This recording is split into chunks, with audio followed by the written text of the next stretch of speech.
Get out of this game where you think that they only want the most pay. Everybody wants to be paid as much as possible. That's the truth. But they also want to be led, and they also want to learn more about money. We're in a capitalist country. We teach 0 minutes in our education from kindergarten through college. We don't talk about money. Every week we're here to give you nuggets, golden nuggets, if you will, to help you run your business better. And it's very important that you like and subscribe so we can build this channel and we can help everyone in this industry as much as possible. So thanks again for watching. And now I get great questions. It's funny you brought up budgets and all that, because I just got one of our guests, Matt Garfield, sent me an email, goes, okay, I want to learn how to do budgets for next year. I don't really know where to start. Okay. Good, man. We'll jump on a Zoom and we'll show you how to do that, because now you know the rest and now you want to do it. He's ready. He's like, I can't wait till 25 gets here. I want to build this. I want to know what I'm doing, until that's what ends up happening is once you understand it, and it's not hard. I promise y'all, everybody listening here, it's not that hard. It's just line items and just understanding the percentages. It's all, and know where you need to be. And once you understand that, you can go deeper, but really the key is, how do I affect these percentages in each line item for better? And that's more important than anything. And then once you understand that, I think the next thing that you need to know, honestly, from what I see, is how to do a meeting. I think that's where we make our biggest mistakes as owners. We don't really know how to conduct a meeting. That's interesting. Like, that's not what I was expecting you to say. Which I agree with you, by the way. Most people, meetings should be a planned thing. There should be an agenda. There should be, it's not just we're here to make everybody suffer and wake up a little bit extra early and get some people coffee. It's like that. There should be an objective. There should be, like, if you're going to train somebody, it should be like, I think sales training and technician training should be an ongoing thing. There should be, planned out a year in advance, what we're going to do, and then, ad hoc as needed. But you go to most of these and it's 100% ad hoc. It's like, this is happening and what are we going to do about it? And there's just no structure and there's no benefit to even holding it. Yeah. Figure out your P&L and then learn how to put on meetings, how to get your people engaged. If your employees are not engaged in your meetings, you're doing it all wrong. They need to be a part of it, and they need to be excited about coming to these meetings because there's something meaningful happening. And I think we lose a lot right there. I train this. When I do training, I go P&L, then I go into meetings. How do you conduct a meeting? How do you get these employees to line up with you and be in the same lane as you are, going at the same speed that you're going in the right direction? And you do that through proper meetings. Now, what's a proper meeting? Well, there's various types of meetings. So you have your tech staff, people that go out in the field, and you have your office staff, and you have your management, stuff like that, if you're to that level with managers. Sometimes there's about at least once every 4 to 6 weeks, you need to have an all company meeting. And the company meetings that I sit through and see typically are slightly negative. They're not really any positive coming out of it. We only know how to praise the high revenue people because we don't know how to measure actually this stuff that matters, that makes it all work. Because I can show you any day a middle of the road guy is more profitable than a high earner. I don't know why I keeps doing that. But I keep my hands down. See, it won't work for you. I got the cheap setup. But those meetings matter. I agree with you. Those meetings, if somebody were to ask me that just off the cuff, I don't know that I would have just pulled out meetings, but that makes tremendous amount of sense, especially if you sat through a lot of meetings from the companies and just see how absolutely terrible they are. Now, and if you sat through great meetings and energetic meetings, and this is one I'll shout out to Nexstar. We had acquired a Nexstar company, and the guy was just a kind of a savant in many ways, but he he followed some of the Nexstar trainers and is kind of like their protege. And so he would come in, he would have music queued up, he would have slides, he would have some motivational things in there. He would put the numbers, and he just had this way of putting on these meetings. I was like, you this it sealed the deal when I went and watched the meeting. I'm like, we have to get this company. You know? And so, they can make a tremendous difference in the output of the people in the field. So if you're an ambivert and you're going, well, I don't like getting in front of people very much. I don't like being the center of attention. I don't really want to do all that. It's not to get over that. You have to have a clear agenda and know what do you want from your business, really, because it starts there. I'm not a big fan of meetings. We don't, in any of my companies, we're not in meetings all day. We have a meeting. So if we have a tech meeting, it is once a week. That's it. Everybody knows when it is. Everybody gets here on time. We do the meeting. Now then, subject matter. The meetings that we have on a weekly basis are not meetings about the new Freon that's coming out. Jim Bob, you need to do better at this. Or Joe Bob, he's top sales again, blah, blah, blah. It's not what we meet about. What we meet about is where are they at? Just like for instance, you not knowing how to read a financial, and then when you do and you understand the value of that, wouldn't you want to share that information? We're going to talk about money. You worried about losing? You got the $3 million business, you got your 5-6 techs, and you're worried about losing that top dog? Talk about his money, and he's not going anywhere, right? Teach him about money. Get out of this game where you think that they only want the most pay. Everybody wants to be paid as much as possible.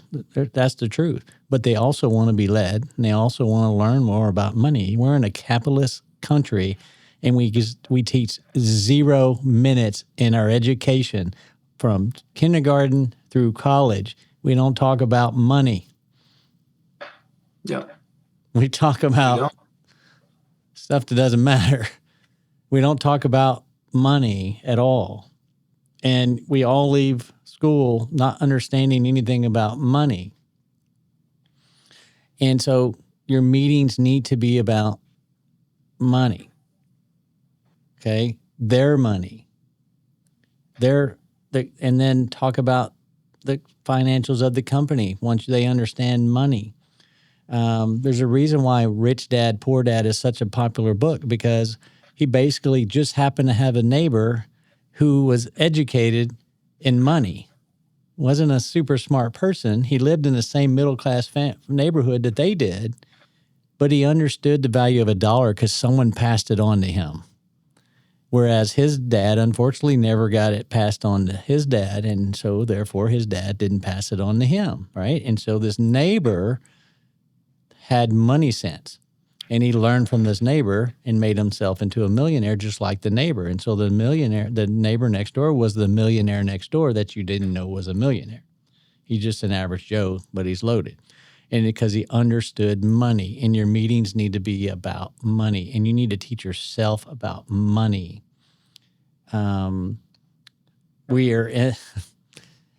Nobody's coming to work to hang out with you. You're not that cool. You're not that cool. As cool as you might think you are, no one's coming here just to hang out with you. No, it's all about money. So why don't we learn about it? We have to learn how it works, how it grows. Albert Einstein. We all know who Albert Einstein is. He has a famous quote, and his quote was, "The greatest invention of mankind was not space travel, was not anything like you would think, AI, anything like that. It was compound interest." Yep. That's the greatest invention to Albert Einstein. And he knew things that were just now proving that he was right. He's been dead for 50 years or whatever. And I just read an article where they just proved something that he wrote in 1960. And they proved it. Now they have the technology to prove what he got right. Okay. That's amazing. But yet, his idea of the greatest invention was compound interest. Okay. Well, so you're teaching your technicians about money. You're building a more exciting culture. Are you like at what point how are you transplanting your vision of what you want this business to become and where you want it to go into other people? Is it through the meetings? Is it through a series of managers? Are you out there pounding it? Are you putting it on the walls? Like, what are you doing? No posters on the walls. None of that stuff. It's just getting, personal and willing to talk about financials, where we are, what do we do when we have a big credit card debt? How do we get rid of that? And how do we not get in that again? It's like that. It's not like, super technical. It's just everyday thoughts. And if you say them enough, they'll start thinking it. And, like when I started Berkey's, I didn't have any money at all. I had to borrow $10,000 from my father-in-law, which to me, $10,000, I've never even held $10,000 in my hand before. I didn't know what that was like. And so, and of course, I had to do whatever I could to pay him back. I mean, that was just all I cared about. But what I'm saying here is that was my lesson. Was I had to learn about money because I never even had any before, and I had to go read books, and I fortunately had that banker that taught me about money. Yeah. And now, when I say we talk about money, it's not about like go and get as much from a customer as you can get. That's not what I'm talking about. Okay, let's just be very clear here. We don't even talk about a customer at all. We're not talking about the business 90% of the time. We're talking about them, like what they can do, how do we keep them from buying that boat because it's $400 a month and they can afford it right now. And in a year when they don't really care for it that much anymore, it's a burden, right? Yeah. How do we avoid those traps? And how do we do things like that, and talk about, what it really costs them? Like I was helping one of my employees right now. He got himself in a jam, and I was helping him. And he had a couple of loans, and he had some credit card debt. And the credit card debt was 29%. Fortunately, it wasn't a bunch of money. To him it is, but overall, it's not a whole lot like I've seen. It's not 20, 30, 40,000 like I've seen. Is it's more under 10,000. But then he had loans, to put fancy wheels on his new truck and put all the cameras and all the stuff that you could do to a truck. I don't know how you could spend.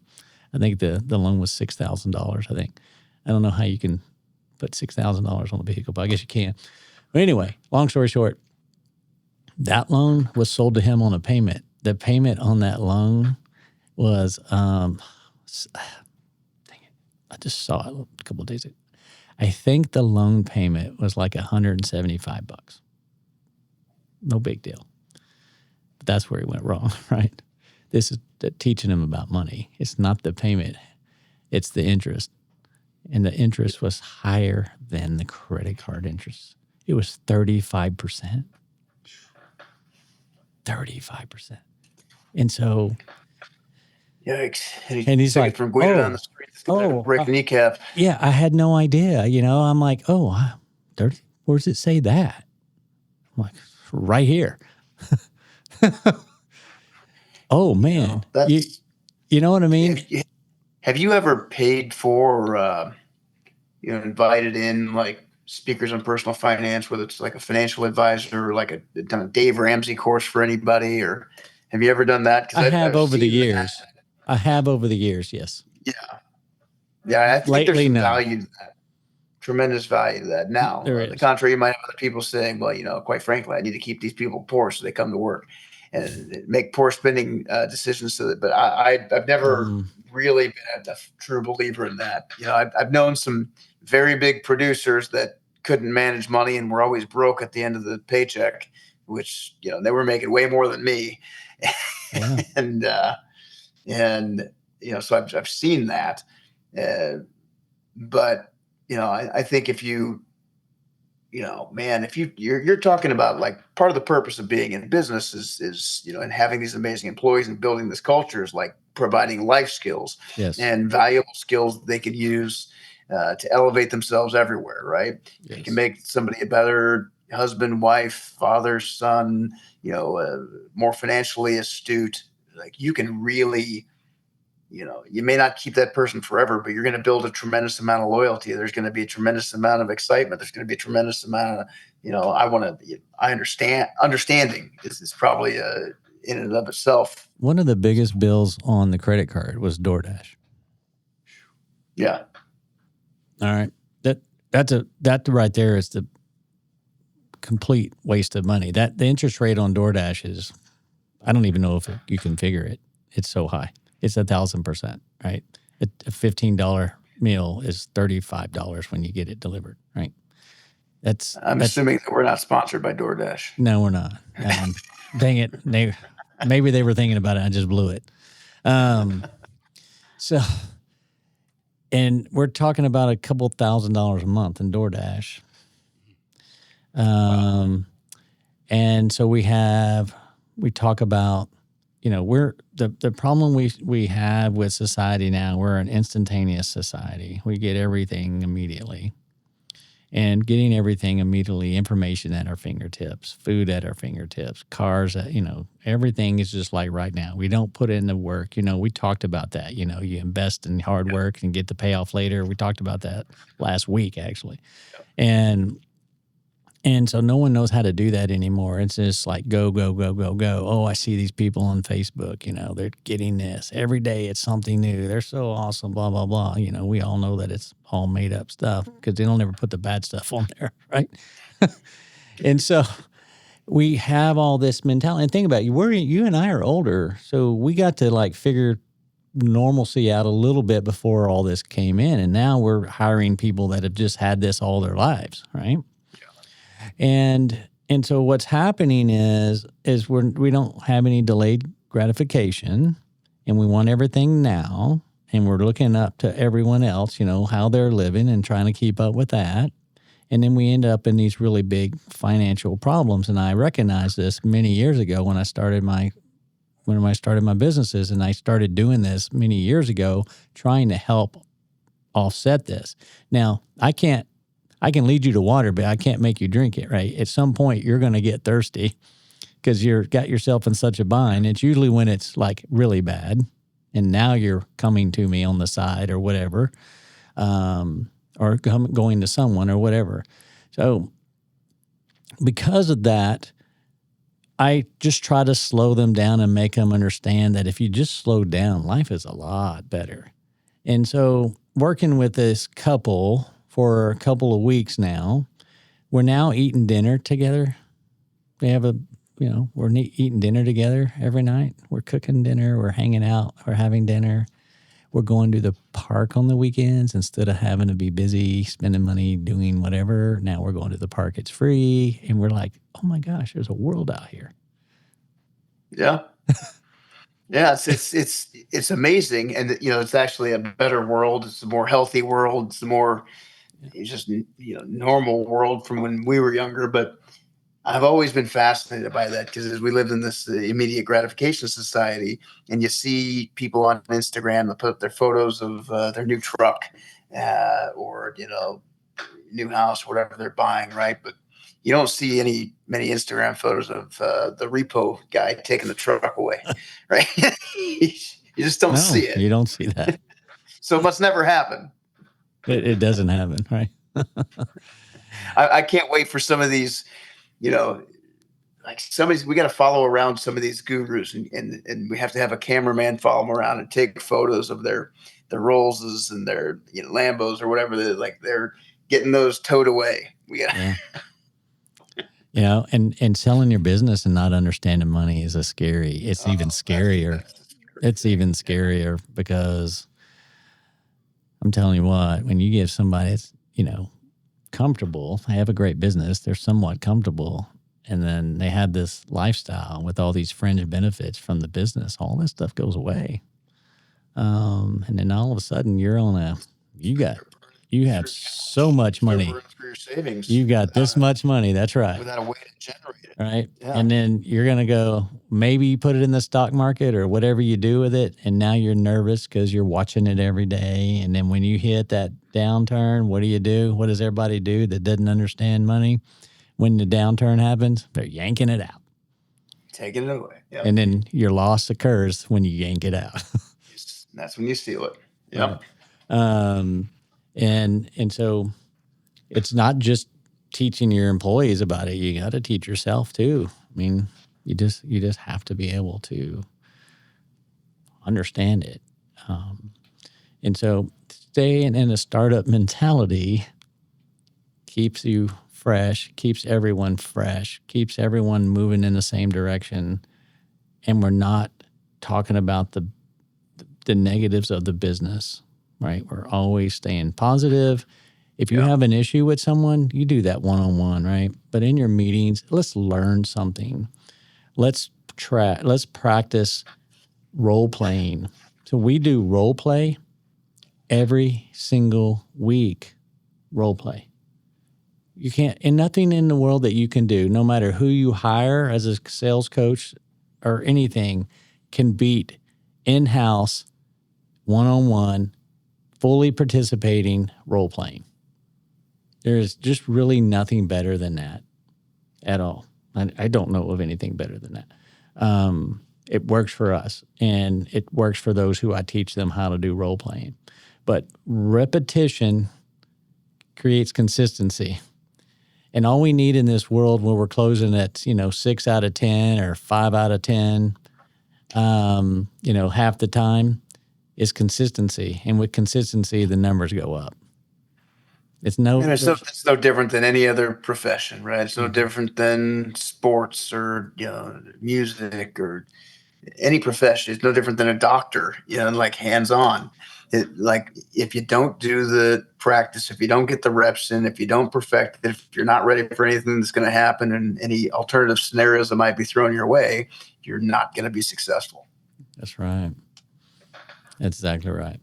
And so it's not rocket science. I mean, back to the Elon Musk thing, it really isn't. It's just keeping it fresh. I think if you just keep everything fresh in the business, keep that startup mentality, you can tackle anything with less stress. It's really all it is. Because I've said this before. I guess I like saying this. Someone changed the name to business when they should have left it as a problem. There's always problems to solve. Because that's all a business is one problem after another. How do you spin it into a positive thing? Because it is nothing but problems. Your job as the owner of that business is to solve problems. Is to solve the hardest problems. Yeah. And so to kind of tie it all together in terms of like a perpetual startup machine, right? That's what we're trying to create, this perpetual startup machine. And so, you take your business, you go from 0 to 3 million, 0 to 1 million, 2 million to 3 million, and to keep that a perpetual startup machine, I think the first thing that you said we need is education on the key fundamentals of the business, which is the financials, the KPIs, the budgeting components. How does cash flow work? Have that understanding. And then you can start getting strategic about it. So strategic growth as opposed to willy-nilly, pressure luck growth. And strategic growth is where it gets exciting. And if you can say, hey, our plan next year is to go from 3 million to 5 million. Here's what the anticipated margins are going to be. Here's where we're going to get the leads. Here's how everybody's got to perform. Now, I'm anticipating, last year, Bob, you made $64,000. This year, you're going to make $72,500 if you just perform at level. We're going to provide you some training, give you some other opportunities. Maybe you make 85,000. Maybe even take a little bit of vacation. But since we've grown to this point and we're growing here, we've got this extra cash. And here's how we're going to spend this extra cash. And just like that's how you keep it fresh and exciting in startup phase. It's not, we've gotten here and now we're going to wind up and break something and see what happens. It is a very strategically designed thing, but it requires education. It requires the ability to be an extrovert and communicate well and have the right meetings. But if you don't have those skill sets, it's hard to maintain in, constant excitement startup phase. Yeah, you're exactly right. So see, I summed up the entire, hour of conversation in 30 seconds. Look at that. Just listen to that piece, everybody. Yeah, just fast forward. We'll just rename it. Fast forward to the end. Just fast forward to the end. For sure. What happens when I take notes? Yes. Let me take notes. There you go. For all of y'all listening out there, I don't allow him to, he doesn't know what we're going to talk about until literally we start rolling tape. This is my way of getting him out of that comfort zone he always lives in. As an accountant type, everything's black and white. I got to get him in that gray world that we live in as owners. And this is how I do it. It's like a presidential debate. You're going to start firing stuff away. And I'm like, oh, yes, I'm going to say this. So everybody, I appreciate y'all hanging in this long. We appreciate your support. And please put in the comments anything you would like for us to discuss, and we will do it for you. This is the actionable content, stuff that you can learn from that, which is why we ask, make sure, hey, like, subscribe, share this information with everybody so we can permeate it throughout the home services universe. That sounds wonderful. Thanks, everybody. We'll see you next time. See you guys. No BS with Billy and Landon is produced and delivered to you by Sarah Systems. At Sarah Systems, we've created a better way to run your home service business and unlock unprecedented growth. Our field service software was designed by real home service professionals to help you save steps, charge for previously unbillable time, and win more business. But the true change requires more than software. Our live coaching helps you understand and control the aspects of your business that matter most. It's about time for a new era of service, and we're leading the way. If you're ready to join the hundreds of other contractors who've been able to increase profit margins more than 50% within 6 months, visit Sarah.tech today. That's Sarah, SERA.tech today.